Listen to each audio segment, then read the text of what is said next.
When you're looking at a NAS and the price tag is already nudging past the just for backups range, it's natural to wonder if you're really getting something that will make a difference in everyday life, or if you're just paying for a flashy spec sheet. I've spent the last week setting up a couple of home office stations and a small media server, and I've tried to see whether a pre-populated, 2-bay unit can actually live up to the hype without forcing you into a maze of firmware tweaks. If you're on the fence about whether a Readatorin NAS is worth the investment, this review should give you a clear picture of what you'll actually experience once it's plugged in and running. Link is in the description if you want to check the product details on Amazon. First off, the biggest question people have is whether buying a whole system chassis, drives, RAM, and networking is smarter than buying the parts separately and assembling it yourself. In the case of the DiscTech DS725 Plus, you get a compact box that already holds two 24TB enterprise-grade hard drives. Those drives are the kind you'd normally see in a data center, with higher MTBF ratings and better vibration tolerance than consumer drives. For a family that streams 4K movies to several devices, or a remote working team that needs a reliable central repository for large design files, that kind of endurance can translate into fewer drive failures and less downtime. The trade-off is that you're locked into a 2-bay configuration. If you ever need more than 48 terabytes, you'll have to look at a larger chassis or external expansion, which can add cost and complexity. The performance side is where the DS725 Plus tries to justify its price. The built-in 2.5 GB Ethernet port means that on a decent router you can push data at roughly 3 times the speed of a standard gigabit network.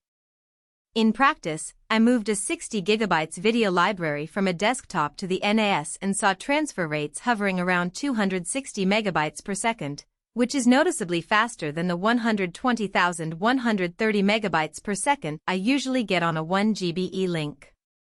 For everyday tasks like backing up laptops or accessing shared documents, that extra bandwidth isn't a game changer, but for media editing workflows where you're pulling large files over the network, it cuts waiting time in half. The USB 3.2 port adds a fallback option. You can hook a laptop directly if you ever need to bypass the network, and the speeds stay in the same ballpark. What really matters after you get the unit out of the box is how intuitive the software feels. DiscTech ships its own DSM-style OS that auto-detects the drives and offers a quick setup wizard. Within 10 minutes I had RAID 1 mirroring enabled, 2 shared folders for family media and work docs, and a scheduled snapshot that copies the most recent version of each file to a hidden backup volume. The interface is web-based, so you can manage everything from a phone or a tablet, and it even supports Plex integration for streaming movies without any extra plugins.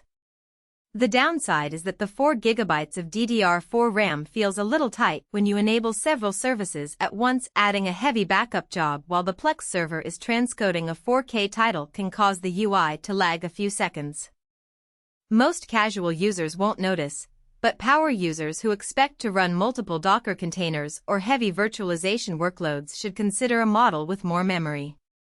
If you're a home user who primarily wants a set-it-and-forget-it solution for photos, videos, and occasional file sharing, the DS725 Plus hits the sweet spot.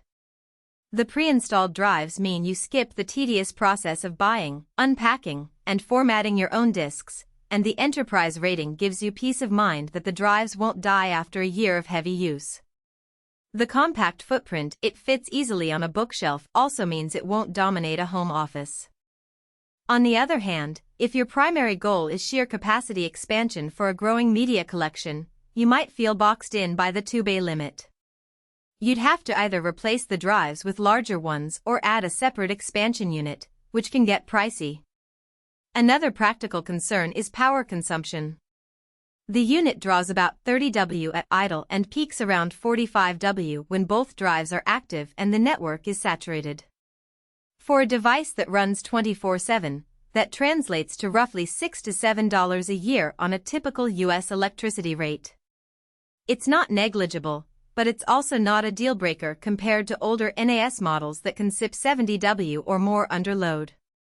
The cooling system is modest, a single low-noise fan that adjusts its speed based on temperature. In a quiet bedroom, you'll hear a faint whir, but it never becomes a distraction, even during long file transfers.